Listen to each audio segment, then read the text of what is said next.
Middle of the country, but not middle of the road opinions. It's the podcast dedicated to sports in the air capital of the world. I'm going to Wichita. Wichita, Kansas, and beyond. With Tommy Castor and Weston Mills, this is Keeper of the Games. Hey, what's up? Welcome into Keeper of the Games. We are the podcast that focuses on everything sports related happening in the air capital, Wichita, Kansas, and beyond. Along with Weston Mills, I'm Tommy Castor, back for another episode. We have actually hit episode number 15 of Keeper of the Games with this brand new episode. So I guess kind of another milestone that we've made it thus far. Weston, how's your week going, man? Going good. Starting to, I guess, maybe, I don't know if excited is the right word, but feel like we're getting closer and closer to maybe easing back into normalcy. So I don't know, but other than that, just more of the same, staying at home. Yeah, it feels like every day we hear some kind of announcement about, maybe not something being scheduled, but at least conversations about something in the sports world being scheduled. And, before we even get started, the thing that comes to mind for me is I'm a big golf fan, and I know that there's going to be a big golf tournament that's going to be happening between Rory McIlroy and Dustin Johnson and Ricky Fowler and Matthew Wolff. That's going to be broadcast on TV. And I would imagine that even a lot of people that aren't even golf fans are going to want to dive into that because it's something sports related finally back on TV.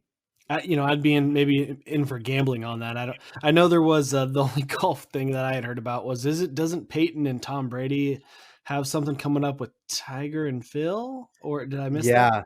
Yeah, exactly. So that's another thing coming up too, is you got Tiger Woods, and I think he's teamed up with, I think Peyton Manning, and then Phil is playing with Tom Brady. I want to say is the matchup, and that's going to be for charity as well. So so it's good that it seems like there's finally some sports related things that are happening out there. And so as the time goes on, it maybe starts to feel like things are getting a little bit back to normal. We want to remind you to connect with us, to subscribe and download, so you can listen to every episode of the podcast and be notified anytime there's a brand new episode. Just make sure to go to any major podcast publisher out there. We're talking iTunes and Spotify, Google Play, Stitcher, Pocket Cast, and pretty much anywhere where you find your favorite podcast, and make sure that you click that subscribe button. That way, again, you're notified anytime we drop a brand new episode. And you can go to our website, KOGpod.weebly.com for content there. And of course, follow us on social media. You can watch full episodes on YouTube and Facebook by searching for Keeper of the Games, and follow us on Twitter and Instagram at KOGpod. That's at KOGpod. With all of that out of the way, what do you say we jump right into the news of the day? So a lot of speculation about the NFL schedule, what that's going to look like in the fall. In this coronavirus world, the schedule is going to be revealed Thursday evening. And so a lot of speculation on what that might look like. And, I know that a lot of Kansas City fans are wondering, all right, what are the dates going to look like? And who are we going to be playing on different days? We know the teams that the Chiefs are going to be playing this upcoming season, but what does the actual schedule look like? And so let's start there. Anything in your mind, at least knowing the teams that the Chiefs are going to be playing, anything that stands out that you've got your eyes on for this season? Well, I think, we talked about it in an earlier episode about what the new Tampa Bay Buccaneers led by Tom Brady are going to look like.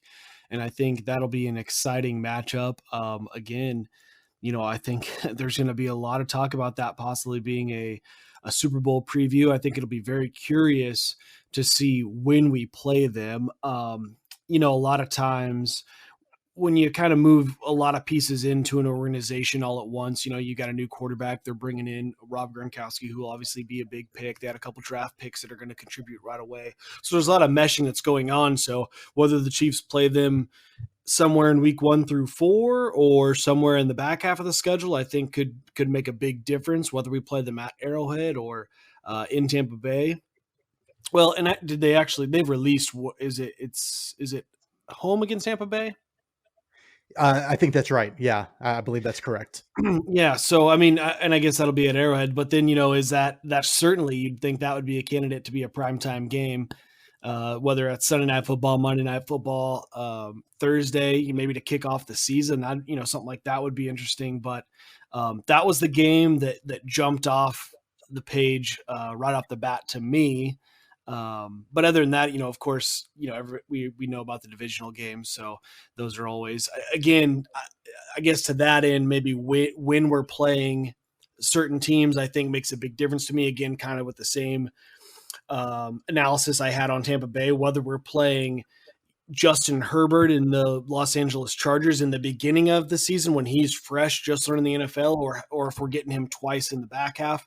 And I know there's been a push over the last few years for the NFL to schedule some of those conference games in the back half, so that, you know, if you're making a push down the stretch to win a division, that those games are a little bit more meaningful. But that's kind of my first glance, quick analysis on what I saw on the schedule. I'm kind of like you a little bit, you know, obviously the Chiefs we know they're going to play, you know, AFC West opponents twice.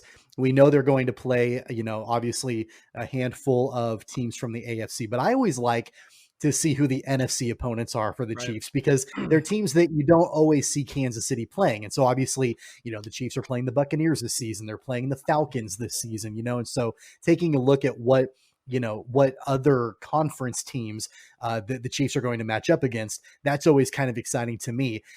There has been some speculation about what might be going on, not only with Kansas City, but with the entire NFL this season when it comes to scheduling. And there have been some cryptic tweets that have come out from the voice of the Chiefs, Mitch Holthus, where he talked a little bit about how something unprecedented might happen or will happen for Kansas City in their scheduling this season, something that hasn't happened since 2002. That's led to a lot of speculation. And, you know, obviously you and I both have our takes on pretty much everything. So what's your take on the cryptic tweets from Mitch Holthus? Well, you know, I mean, he's mentioned that there's going to be some news and it's going to break tomorrow. So tomorrow we'll find out, or I guess actually it'll be today as you are listening to this podcast on Thursday. It'll go, you know, they'll release who plays, you know, when, like all the full schedule will be released.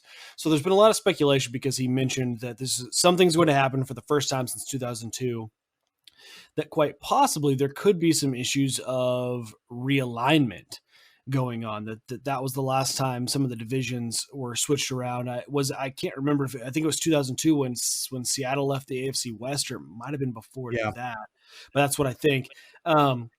And it's particularly with a couple reasons why that might make sense. I mean, we've had, you know, for instance, San Diego moving to LA, Oakland moving to Las Vegas, St. Louis moving to LA. So maybe getting those teams kind of more geographically aligned might make sense. And then on top of that, with the new CBA and the new lengthened schedule, again, it might make more sense to kind of get teams a little bit more geographically aligned, so those players have more time to rest just by cutting down on travel and those sort of things. So, I mean, I think that would be really exciting. It makes a lot of sense. To me, that doesn't make sense. I feel like Adam Schefter or Ian Rappaport or Jay Glazer, one of those big names, would have broken that story already. I just can't imagine that that's it. But with that being said, I think it's a good talking point just for the fact that I think that makes sense at least sometime in the future, even if it's not the news that comes out tomorrow. Yeah, what's interesting about that is, you know, Major League Baseball, there's been speculation for a number of weeks now that, you know, assuming Major League Baseball returns in 2020, that there could at least be a temporary realignment where American League and National League doesn't really matter. You have 3 divisions, you know, that are all regional based. That way you don't have anybody traveling cross country during the regular season to hopefully mitigate what's happening in the world of COVID-19. So if there is any kind of realignment, this is something that has to be ratified by a number of entities before it can actually happen, right? I mean, this is something that the union has to approve, I would guess. You know, so I can't imagine that just a tweet from Mitch Holthus means that all of a sudden everybody's realigning. That being said, I don't think it'll happen, but what probably would be more likely in the world of realignment would be some kind of temporary realignment this season, just because of what's happening, you know, in the world today. I don't think that's really the case, but a lot of people are speculating that what Mitch is referring to is perhaps the Chiefs could be opening their season on Monday Night Football. The last time a defending Super Bowl champion team opened their season on Monday Night Football was 2002, and that was the year that Mitch Holthus referred to in his tweet. So a lot of speculation on what that might mean. I think that's a little bit interesting if that's the case, considering that, historically, at least the last number of years, the Super Bowl champion always kicked off the season that opening Thursday night game. Do you think that matters a whole lot? I mean, do you think Kansas City fans should care whether or not the Chiefs play the first game of the season or on Monday Night Football? Does it really matter?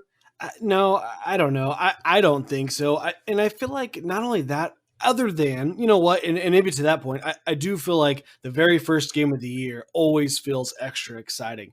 But other than that, I personally kind of feel like Monday Night Football is losing a little bit of its lust. Same with Sunday Night Football. And maybe that's just because we have so much access to all the games across the league these days, with Red Zone and some of the other things that they offer.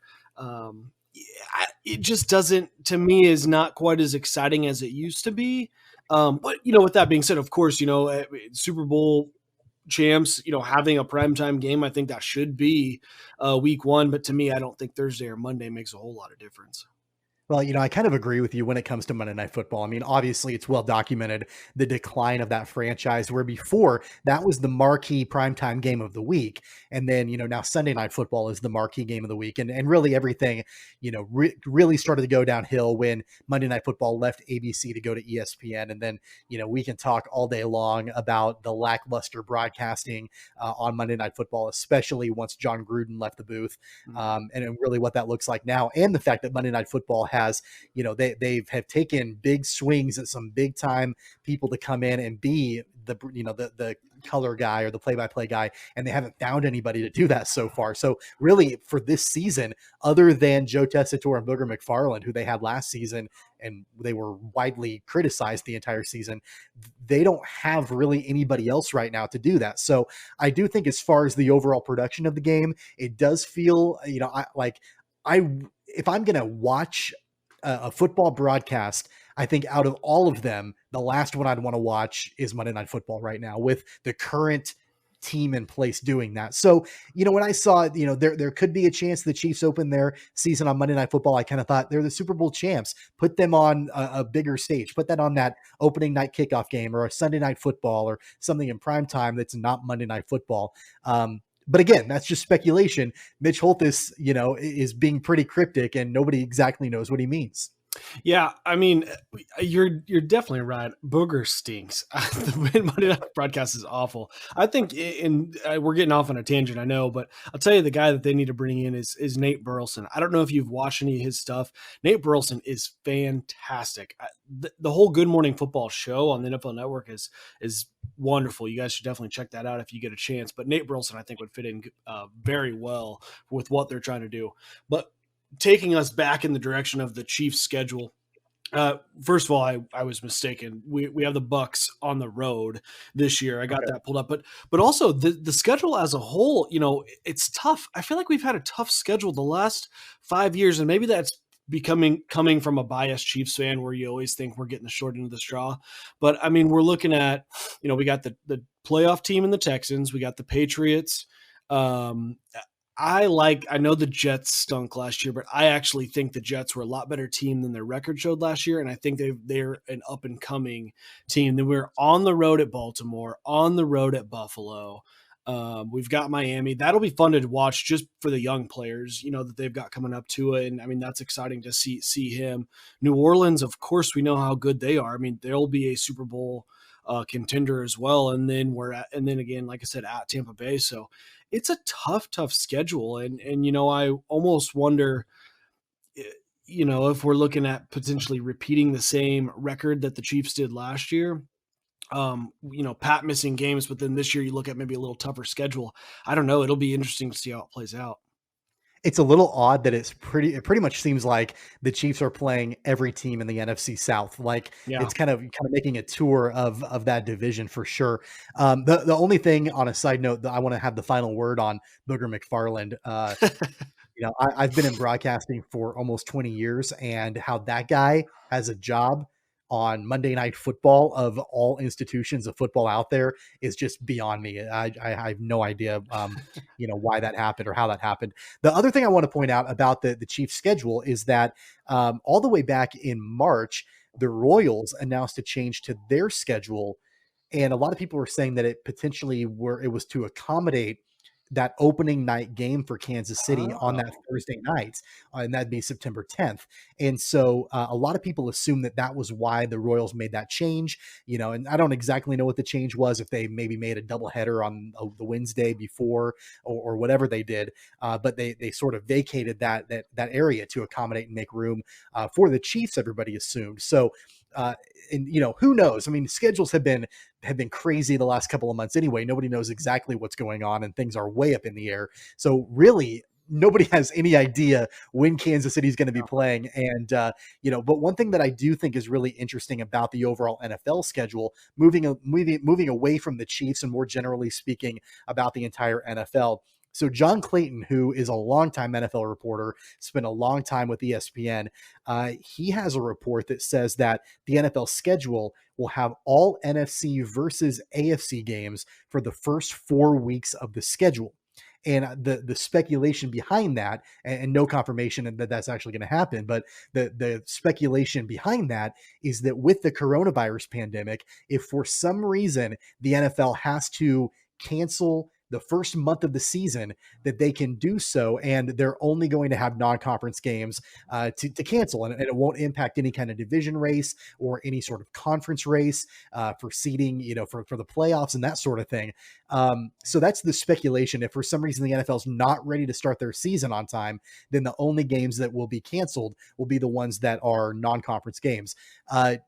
Effective plan, do you think? I mean, do you think there's any truth behind that? Obviously, John Clayton has been around for a long time. Your thoughts on that potential scenario? Yeah, of course. I think that makes a lot of sense. And as soon as you said that, I'm going to go ahead and call my shot right now. I think the Chiefs do have the Monday Night Football game, and it's good. Oh, I guess that wouldn't matter. I was going to say Chiefs at Tampa Bay. I mean, Chiefs versus Brady, Monday Night Football. How much bigger would that be? But you would think you would give the Chiefs, the reigning Super Bowl champs, a home game in that scenario, wouldn't you think? And if we already know that the Chiefs play at Tampa Bay, maybe that doesn't make sense. But boy, Chiefs versus Tom Brady and getting Brady's game number 1 in a Buccaneer uniform on Monday Night Football to open up the season. Boy, talk about ratings. That would be fantastic. Yeah, so Yahoo Sports and folks who are watching this on YouTube, they'll be able to see this on the screen. Yahoo Sports is speculating the first game of the season will either be the Carolina Panthers or the Atlanta Falcons at the Chiefs on Thursday night, September 10th, for that opening game, that kickoff game. So that's their speculation for sure.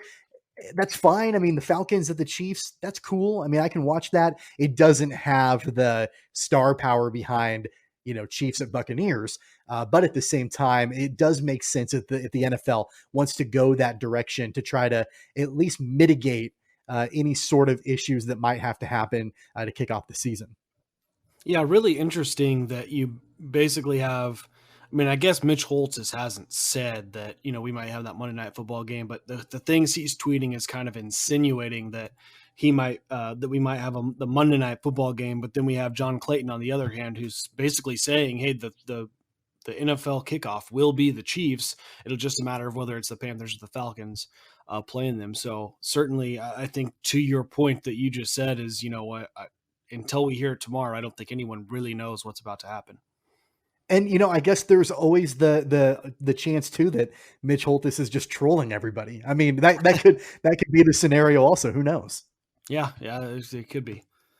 Shout out to Mitch Holthus for sure. Obviously the best play-by-play guy in the NFL. So we'll have to wait and see until Thursday night to see what that full schedule is for the NFL. And I guess at the end of the day, I'm not going to be too upset regardless of what that schedule looks like, because, hey, that just means football's back, and hopefully we'll be able to have fans in the stadiums, and, everything will be able to go on as normal. So once we know what that schedule looks like, we'll touch on that on the next episode of Keeper of the Games. We're going to move into the collegiate world right now and talk a little bit about the University of Kansas. I know folks who are fans of the pod are listening and they're like, you always talk Chiefs and you always talk KU. Well, those are the two big stories right now. I promise that, especially once we get into college football season, we'll talk a lot more about the Wildcats. We'll talk more about the Shockers when there are things going on. We'll talk prep.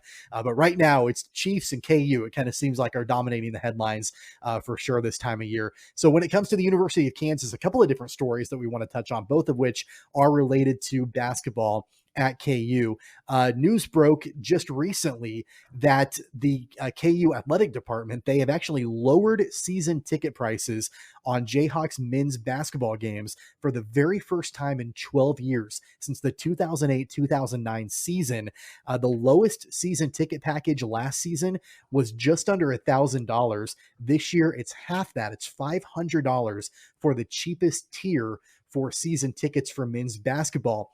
There are varying reasons as to why this is happening, but I want to get your thoughts on that. I mean, in a world where it always seems like prices are going up and up and up, all of a sudden KU is coming in and saying, we're going to slash prices on that for a ticket that typically is at a premium. Your thoughts on that?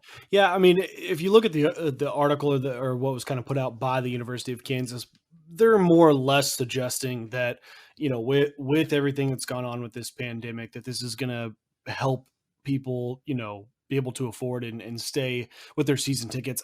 I'm not sure that it's necessarily about that. I mean, I don't think anyone's suggesting that Allen Fieldhouse is having a hard time selling out. But what I think all sports arenas, venues are constantly competing with now is the secondary market, the stub hubs, the ticket for less, all those other places where you can get tickets where, you've got folks that did buy their season tickets and then they realize, hey, look, I can sell these tickets, make a little bit of money, but still, give someone the opportunity to get in the door cheaper than what they might otherwise be able to do so.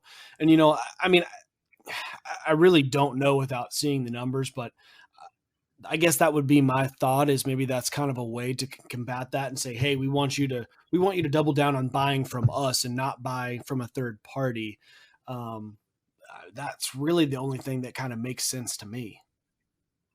Yeah, it's interesting because I read the same press release you did. I've looked at the different articles surrounding this. In fact, I've been looking at this article from the Kansas City Star that Gary Bedore wrote about all of this. And the one thing about any sort of major sporting franchise, whether you're talking about collegiate or professional, is that they all have public relations people. They all have a team that can spin things to make it look in a positive way.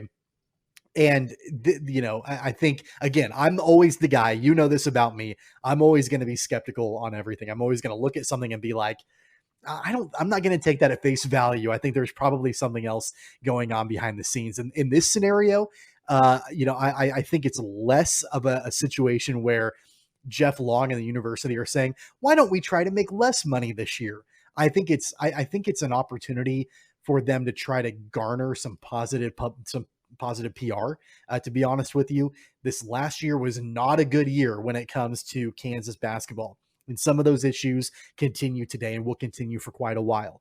So I think this is a way to, say, hey, look, we're going to try to pat ourselves on the back a little bit, say, hey, we're trying to help our fans. But in reality, I think that there are some struggles out there financially, for major institutions, especially at a school like Kansas, where the majority of their revenue comes from the basketball program. They're not getting as much money from football. And so you've got these other major schools that they get a ton of money from football every single year. KU's not one of them. In fact, that at one point they were ranked dead last, in the Power 5 conferences, for the amount of revenue that they bring in from the football program. So I think that they're having trouble with just overall donations from their fundraising arm. And so if they can lower the season ticket prices, then hopefully they can encourage more people to come in and hopefully donate more to the fundraising arm of the university. So maybe overall they can make more money. That's kind of long-winded.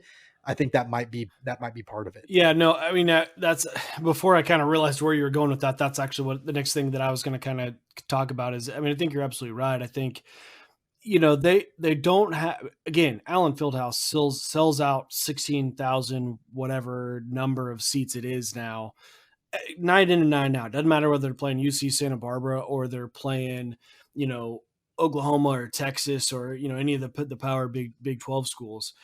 They're going to have that place filled out. I think it's just figuring out the way to maximize what they can bring in. And you're probably right. I mean, I think, and that's the way a lot of those folks move up once they've gotten season tickets, is it's a system. And I think if I'm right, how much you donate then is what changes your ability to say, hey, you ended up in the top rafters, but you're trying to move into some better season tickets. Well, now they've lowered the price on you. So maybe you have a little bit more room in your budget to go ahead and donate that money or donate more to help you, in your mind or the season ticket holder's mind of thinking, oh, if I'm donating more, I should be able to, maybe move up, get a better seat, move a little closer to mid court, whatever that may be. And with that being said, and I'm not exactly sure if this is right, but I'm sure there's a significant amount of taxes that they probably pay on ticket sales as opposed to charitable donations that they're probably not paying anything Well, on. at one point they were tax exempt, and I think that that's been. I don't think that's the case Oh, okay. anymore. So I think that they are taxed on at least the tickets that they're Right. buying. Okay. In those arenas. Mhm. The other thing that I think is interesting, my point of view is that ultimately the University of Kansas, they don't care too much about the people that are going to spend $500 for the very low tier of the season tickets. Not saying they don't care about them, but that's the least of their concerns right now. Mhm. They're worried about the people that are giving $25,000 a year, $50,000 a year, $250,000 a year. They're worried about those people. Those are the ones that own the businesses. They're the ones that have that they're in major industries and they make a ton of money, and they're in a lot of cases they're really struggling right now in this world. And when it's discretionary income, like sporting event tickets usually are, that can usually be the first thing to go. These people can usually say, we're not going to renew it this year. We don't have the money for it. We have to lay off our people. We have to furlough our people. We're not going to do that right now. So I think that in the university's mind, they got to do everything they can to try to keep as many of those people on as possible. I wonder though if they're having a hard time, and I mean you're absolutely right with what you just said, but I'm also wondering if maybe now that we're talking about it, maybe the $500 ticket season holder, maybe that is their actual worry. I wonder if they're struggling to get some of the younger alumni to purchase season tickets. I mean, my generation and younger, we're coming out with so much student debt. That's just not something that folks can be putting money towards, or, I would think that might be, maybe a struggle, and maybe they're worried more about, okay, as some of our older alumni phase out of being able to donate more, or they, pass on, who's that next younger group to phase in? And I mean, I'm obviously just speculating here, like, we both are, but I wonder if maybe that's kind of factoring in, and maybe it is a try to get people in the door. And then once they're in, they can keep feeding them through the system. Maybe. Well, and full disclosure here. So my in-laws have been season ticket holders for both KU football and basketball for several decades, probably 3 decades. They've been, season ticket holders. And my wife and I have had, this conversation, because what ends up happening is when, the original season ticket holder ends up passing away, which hopefully is a long time from now for my Right. in-laws, but it's then passed down, to the children. And so we would, potentially be in line along with my wife's, sister and her husband, to inherit that. Well, the problem is that we would then have to maintain that level of donation Right. every year if we wanted to keep those tickets.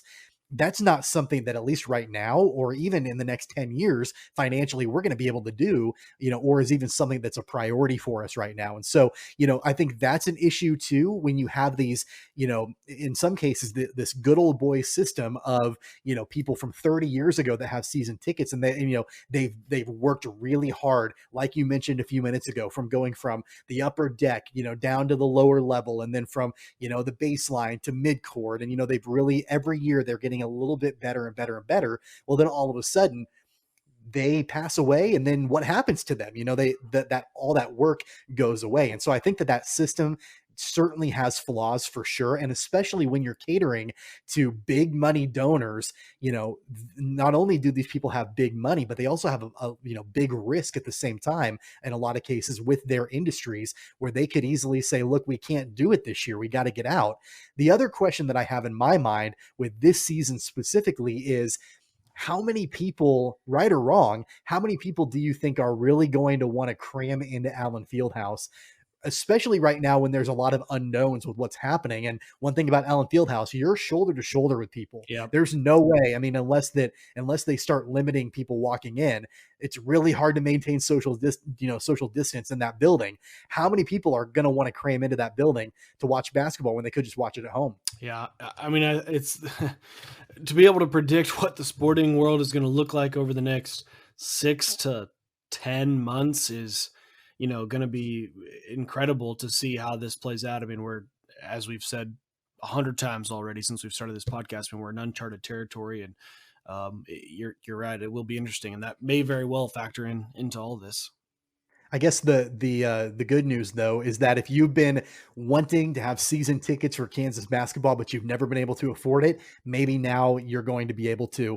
You do have to donate at least $100 to the Williams Fund, the fundraising arm of KU, to be eligible for the $500 package. So I guess that means really you're looking at $600 for the lowest package for season tickets, but still that's a discount from where it's been in seasons past. The other story regarding the University of Kansas that we want to talk about this evening on this episode is, we've been wondering what's going to happen, what the resolution is going to look like for the notice of allegations that the NCAA has levied on the University of Kansas. Well, we know, and in fact, we talked about it on a previous episode a few weeks ago, that Kansas responded to that notice of allegations. Now the NCAA, they have responded as well. Although at the time of this recording, we don't know what the NCAA has said. We do know that Kansas has received that notice of allegations. It's kind of going back and forth and back and forth.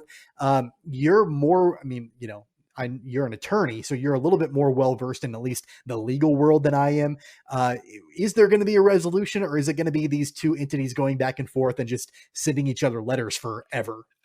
So, this is just completely outside my realm of expertise, but, I was kind of looking and seeing what some of the people who follow a little bit more are saying, and Matt Tate, who, I think he works for Lawrence Journal World. Yeah, he works for Lawrence Journal World and KU Sports, was saying that basically there won't be any more back and forth at this point.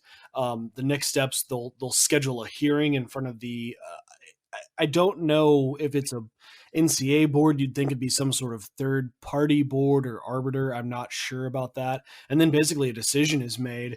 I would assume, as always, probably a settlement could be reached, but this does not seem like, there's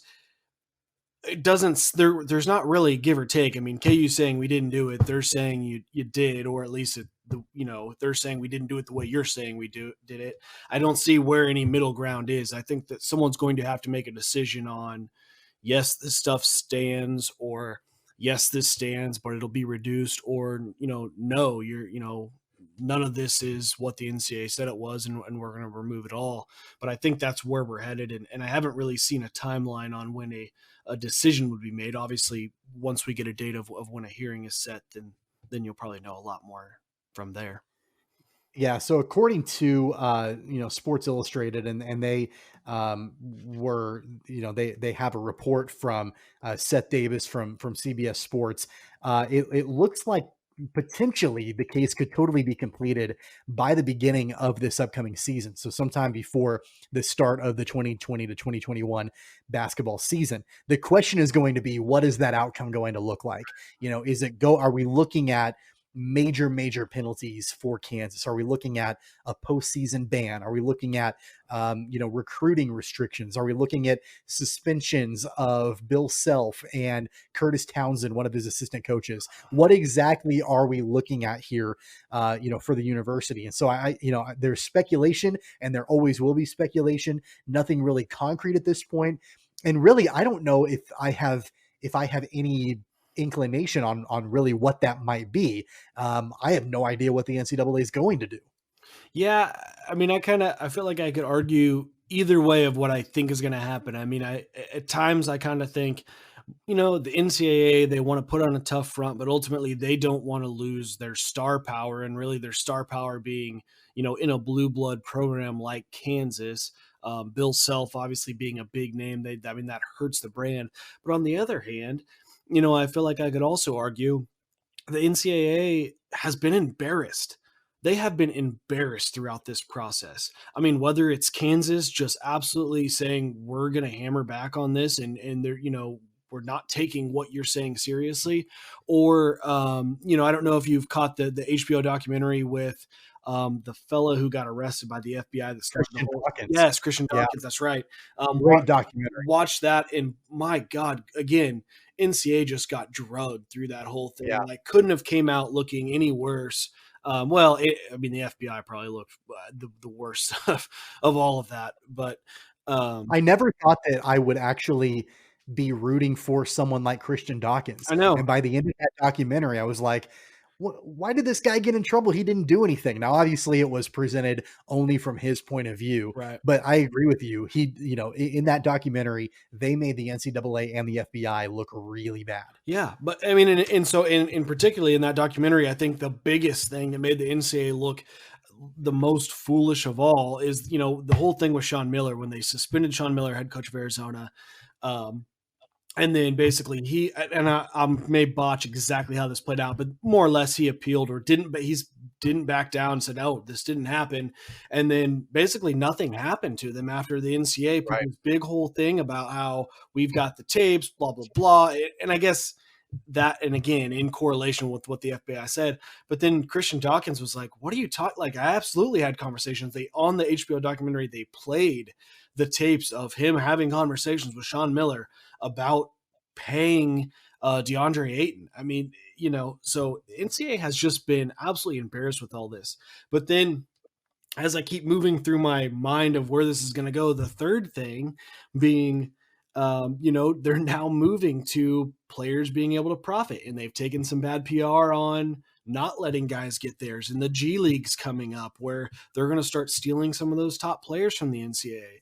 So, and I think overall what I think is kind of funny about the way my brain processed what I think might happen is none of which in my head, the actual details of whether Kansas was or wasn't in the right made any difference in my analysis of how this is going to play out. I at this point, I think, sadly, now granted, I mean, if there are, I guess, depending on if we're missing something that, hey, this is egregious, like the NCAA had this and it hasn't been released, some tape of Bill, something more than what we've seen.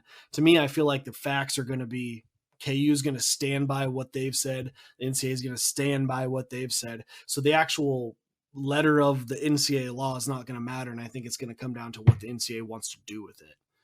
Yeah, the NCAA is in kind of a precarious situation, I think, because, I agree with you. Like you said, they've taken some major hits with PR recently. And so are they going to want to try to make an example out of Kansas, or are they going to let Kansas sort of say, look, we didn't do anything wrong, and let KU hammer back and then the NCAA stand down? And I can't see the NCAA standing down. I think it's going to continue to be a pissing match between the NCAA and the institution. The only thing that I think might end up helping Kansas quite a bit is that, in today's 24-hour news cycle, there's always something shinier that comes along and people forget about what's happening. Now, obviously, every time a new letter is received, it gets press. And as soon as there's a determination, that's going to get press. However, there's a brand new notice of allegations that came out on a different institution, and that's Louisville, and Rick Pitino came out just a couple of days ago. And that's a pretty egregious one. And at least from what, has been made public, that seems to be more egregious. And what we know about Rick Pitino now seems to be more egregious than what's being accused at Kansas. It's kind of apples and oranges, but they're both notices of allegations. And so it makes me wonder if when more knowledge becomes public about what's been happening with Louisville and that program, if that sort of becomes a saving grace of Kansas and people say, that's not even a big deal. Look at what happened at Louisville. Right. And that makes me wonder if something like that might happen. But at the same time, it's kind of interesting because you've got the NCAA, they've taken bad PR for the last several months on several different cases and several different situations. You've got Kansas. They've also taken pretty poor PR over the last several months for several different situations. So neither entity looks very good right now. And right now, all they're doing is just arguing and like I said before, a pissing match between the two of them. Neither one of them really gets a lot of my sympathy right now. I'm a Kansas fan. I always have been for a long time, but I'll be the first to tell you they've looked really bad over the last 12 months in a variety of ways. So I don't feel sorry for either the NCAA or Kansas in the middle of all of this. I don't think one of them stands out or can, be put up on a pedestal during any of this. Yeah. In I mean, this is as we're segueing back or circling back around to the podcast last week. I think in part, in theory, in a perfect world, allowing players to now profit off of their likeness, their name, should help this to some degree. If a university can say, like Kansas, come to our school, look what the basketball team, look what these guys made off just their name last year. That's $1 million offer. That's a $500,000 offer per season, basically, on what our guys were making last year. Now, granted, you got to do it. It's your name, but this is what Kansas guys have been making, and no longer have to do this stuff with guys like Christian Dawkins. We don't have to get wiretaps involved with the FBI. I mean, why the FBI is even investigating this again is beyond me. That we'll get into a whole nother thing on Weston in another episode, or maybe a different podcast as a whole. But anyways, so I think it's definitely going to be interesting to see the decision as we're transitioning into a new era of college basketball. And that's maybe, and then going back to what you were saying, is Louisville creating this perfect out for the NCAA of we've already smacked Rick Pitino on this. Louisville already takes bad. Maybe we can hammer down on this university that we've already kind of smacked around. We're not going to take any more bad push or pull on it. And Kansas can kind of get left to the side. Maybe that's a wishful Jayhawk fan thinking too, but well, I can tell you one thing, Bill Self and the University of Kansas, they're not going to be a scapegoat. No. They're just not going to do it. I mean, they'll fight to the death to avoid being a scapegoat. And, I think that one of the biggest arguments that people are going to make, and again, this might be a Jayhawk homer opinion, but if you think this is happening at Kansas, it's happening everywhere. It's happening at every other university, major university out there. And, especially, watching that Christian Dawkins documentary, they focused on universities like Arizona. They took a look at LSU. Will Wade was a guy who was knee deep in all of this. The Christian Dawkins scenario, the list of schools, Adidas schools that have been involved in these different things. I mean, there was a list put out by the NCAA of schools that were being investigated, and even schools like Wichita State were on the list. Mm-hmm. It's happening everywhere. Yeah. And so I think Bill Self and Jeff Long, they're looking at this being like, you know what? It's happening everywhere. We are not going to take this lying down. We're not going to be made an example of. It's not going to happen. Here, do you want to hear an interesting take from someone from Manhattan?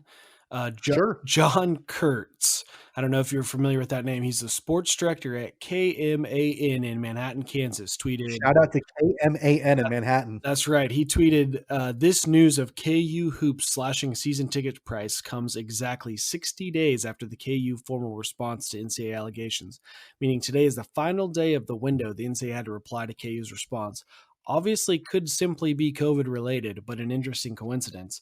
So I think the insinuation there from Mr. Kurtz would be that they're expecting bad things maybe from the response from the NCAA, and they're trying to get ahead of slashing season ticket prices to keep people. They want to try to lock people into tickets before the proverbial crap hits the fan, maybe is what he's saying. I don't hate the take from John Kurtz. I'm not sure he's right, but I think the theory that he's working with is sound. For a guy like me that is skeptical about everything, and I look for the conspiracy sometimes, I don't usually believe in coincidences. And so I never really thought about that take before. That's not the worst thing I've ever heard either. So, maybe these two topics we talked about are actually related to one another. Yeah, there you go. Yeah, it'll be interesting to see exactly what happens, with that, with the response. What would it be? The response to the notice Yeah, is right. what we're at right now. Mhm. And of course, that's not been made public on the contents of that as of this recording, although it is expected that the University of Kansas will issue a statement regarding the response that they received from the NCAA. And once that's made public, we'll, of course, post that on our social media channels at KOGpod on Twitter and Instagram, and then we'll talk about it on future episodes for sure. We're going to get into the Wichita Whiparound, a pretty big story in the Wichita Whiparound today that we want to talk about, and that's the Wichita Open golf tournament at Crestview Country Club. Now, the Wichita Open tournament is one of the tournaments in the Korn Ferry Tour, which was formerly the Web.com Tour, sort of the minor leagues of the PGA, one step below the PGA Tour. And so this golf tournament, typically held in June in Wichita, one of the bigger Korn Ferry Tour stops of the entire season, it has now been postponed to September due to the coronavirus pandemic. A lot of speculation before this announcement was made about exactly what might happen. Would they keep the tournament on as scheduled but without fans? Would they reschedule? Would they even cancel? We now have our answer: postponed until September. Your thoughts on that? Well, my initial thought is I can't get past that it's the Korn Ferry Tour. I can't get past that. Here's a story for you about the Korn Ferry Tour real quick. So last season, last year's tournament, I actually went to it for a couple of days, and the Wichita Open was the first tournament under the rebranded Korn Ferry. And so while we were there was actually staff members that were removing signs that said Web.com Tour and putting in signs that said Korn Ferry. Nobody had any idea what it meant. And I'm like, what the hell is Korn Ferry? I had no clue. So yeah, the Wichita Open last year was the very first Korn Ferry Tour stop, and it still makes no sense to me. Well, if you can get me a Korn Ferry Tour Wichita Open sign for my man cave, that would be fantastic. I'll do what I can. And I don't, I guess I don't know necessarily enough about the Korn Ferry Tour, what was the Web.com Tour to know, but I think it's good for Wichita that I think you very well could have expected something like this to just get canceled and not postponed. So I think the fact that they are pushing it back to September and keeping it in Wichita, is a good thing. I think that's that kind of the biggest takeaway I had was, it could have been lost.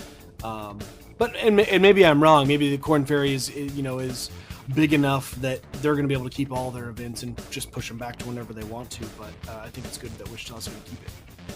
I had talked to a friend of mine who had said, well, why don't they just do it in June like they had scheduled? I believe that the dates were June 15th to 21st was the week that they were looking at. Why don't they just do it on that date as scheduled, but just not have any fans in attendance? My response to that was, it wouldn't even be worth anybody's time. They might as well cancel it, because the money that they make is based off of the fans and, the spectators that are in attendance. And it's, my point is that it's not even necessarily the gate revenue that they get from people attending, but it's the sponsorship money. And you've got some big money in Wichita, some major advertisers, major sponsors historically with this tournament, that they're going to say, why would I want to spend $50,000 or $100,000 in a premier sponsorship for this tournament if there aren't any going to be no spectators in the stands to market to? It doesn't make any sense. So that, they would lose money by not having any spectators in the stands. So it makes sense to me, if they're going to keep it, to move it back to September for sure, because otherwise it's not even worth playing. Can you watch the Korn Ferry Tour on television? Not usually. You can't, and at least not with the Wichita Open. I think that there are some later dates on the Korn Ferry Tour that the Golf Channel might broadcast, and usually it's on a week where there's not a major PGA Tour event or something like that. But in the past, in the middle of June, you're looking at major PGA Tour events like the US Open is happening in June, usually, and things like that. So there's no place to watch TV. And that's the thing about the PGA Tour, is that they can survive without fans in attendance because they're making all of this money on television revenue. the Korn Ferry Tour, they're not making any money on television revenue. Right. So they rely on the local sponsorships and the gate attendance for people coming in to watch it. And have you ever been to the Wichita Open before? No, I sure haven't. So it's a lot of fun. In fact, it's been historically voted one of, if not the best Korn Ferry Tour stops the entire year by the golfers that, they vote on it. It's such a fun atmosphere. Are you familiar with the Waste Management Open in Phoenix? Yep. So, okay. So, and the 16th hole there, and then people go crazy. Yeah. And it's, raucous environment. That's the way number 17 is at the Wichita Open. So that's kind of the Korn Ferry Tour's version of the par 3 16th at TPC Scottsdale for the Waste Management Open. So it's a lot of fun. It's a party atmosphere. A lot of people come out, and a lot of money is made every year on the Wichita Open. And so it just makes sense to me. If you're going to keep it, try to postpone it to September. And I'll also tell you, I'm kind of excited because typically it's so freaking hot that time of year. So September, it might be a little bit cooler too. So it might be a little bit more enjoyable for fans. So I think it's the smart move. It's a tournament that's important to the fabric of the community. And I think that, I would have been concerned if it had been canceled, that it might not come back. I mean, those things happen sometimes. Yeah, no, I mean, absolutely. And glad that we're going to get the Wichita Open. It sounds like something that I need to attend in the near future. You definitely should try to come down and check it out. So the rescheduled date, so originally was June 15th through the 21st, has been rescheduled now to September 21st through the 27th at Crestview Country Club. That's going to do it for our Wichita Whip Around on this episode of the KOGpod. We typically do a Finally Funny to wrap up the show. We're not going to do a Finally Funny today. Instead, we're going to draw attention to something that's actually really neat that Tyrann Mathieu of the Kansas City Chiefs is in the middle of right now with his foundation. It's a big radiothon trying to raise money, and it's I don't know about you, Weston. I'm blown away by the number and just the sheer stature of people that he's been able to get included and who are willing to be a part of this radiothon he's doing to raise money. It's pretty spectacular what this guy's doing for Kansas City. Since maybe week 3 of the NFL season, it has been amazing to me how much he has embraced Kansas City and how much Kansas City has embraced him. I mean, he has become more than what you ever would have expected for a kind of a seasoned veteran coming in to kind of what you'd think to make a Super Bowl push. They do it, but he embraced a city that he has not even really been in that long, is helping out the community that he doesn't have really any ties to other than the last 8 months that he's probably been living in Kansas City. I've really just been blown away by this guy altogether. I mean, obviously he had some character issues coming out of LSU and has just really turned his image around. I won't necessarily say his life, because maybe he's been this kind of guy and just had a bad incident that kind of gave him a particular reputation, but he has really turned his image around, and he's I'm very impressed and hope he's in Kansas City for a long time. Absolutely. So when this episode drops, the radiothon will be in full swing in Kansas City. So if you're listening to this and maybe you're not in Kansas City and you don't have a way to really listen to sports radio in Kansas City, want to let you know about what's going on, with all of this, and maybe you can help out too. So it's the Tyrann Mathieu Foundation's radiothon for COVID-19 relief. They're doing a silent auction, some really cool items like a Zoom call with Tyrann, which would be a lot of fun. Maybe we could win that and we could have him on the podcast. Yeah, exactly. You can do a batting practice experience with the Royals, autographed items from some of your favorite KC athletes, and a whole lot more. So this is happening all day on Thursday from 6 a.m. to 6:30 p.m. on 610 Sports Radio in KC. And so the fact that, I'm a longtime radio guy, knowing that 610 Sports Radio, they do great work. And the fact that they were able to step up and say, yeah, we'll give the entire day to raise money for this is pretty awesome. And I also want to draw attention to the KC athletes and dignitaries that Tyrann Mathieu has coming on the radiothon. These names are impressive. It starts off with at 7 a.m. the mayor of Kansas City, Quentin Lucas, is going to be on.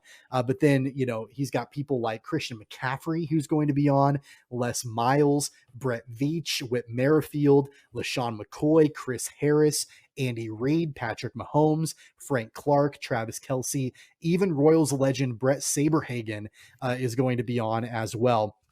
The fact that he was able to get all of these people together to join together in this cause, I mean, that, I know I've tried to put together relief radiothons and things like that before in my career, and we can maybe get one person on. I mean, I'm not the starting safety for the Chiefs, but the fact that he was able to get all these people on is pretty impressive. Yeah, absolutely. And I mean, I don't have a whole lot more to add to that. The only thing I will make sure I want to point out. So he's doing this through his own foundation, which is it's the Tyrann Mathieu Foundation. And you can actually go on and donate if you're interested at tyrannmathieu.org. And that's TYRANNMATHIEU.org, tyrannmathieu.org. You can actually go on it and donate there. If that's something that anybody would be interested in. So really, really awesome that he's doing that. And like I said, I really hope he stays in Kansas City for a long time. This may be a 2 or 3 year stop for him, but I hope he finishes out his career in Kansas City. He's done amazing things for the team and for the community. So it's been. I agree. If you're listening to the Keeper of the Games podcast, and you feel led, go online again to tyrannmathieu.org through the Tyrann Mathieu Foundation and donate for COVID-19 relief. Pretty awesome what he's done for sure. So that's in lieu of our Finally Funny. I wanted to draw attention to what's going on in Kansas City for this awesome radiothon that Chief Safety Tyrann Mathieu is putting together. That's going to wrap things up for Keeper of the Games. Our 15th episode is in the books. Make sure again to subscribe, hit that subscribe button. That way you're notified of new episodes that drop of the podcast. You can find us on all major podcast platforms out there, iTunes, Google Play, Spotify, and all the other major ones out there. Just search for Keeper of the Games and again, hit that subscribe button. You can also find us online, KOGpod.weebly.com. We need to do better at putting content up there, but we will as the podcast grows. We'll make sure to do a lot more on that website. You can watch full episodes on YouTube and Facebook. Just search for Keeper of the Games. You can find us right there. And then, of course, you can follow us on Twitter and Instagram at KOGpod, at KOGpod. And what's your Twitter handle? At WMills94. All right. And you can follow me anytime at Tweets from Tommy. That's going to wrap things up for this episode. We will, of course, see you next time on Keeper of the Games. For Weston Mills, I'm Tommy Castor. Have a good one. Take care, guys.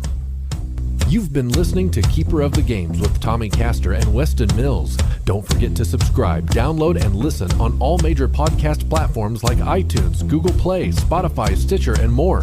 Find the podcast and videos on Facebook and YouTube at Keeper of the Games, and follow the podcast on Twitter and Instagram at KOGpod. That's KOGpod.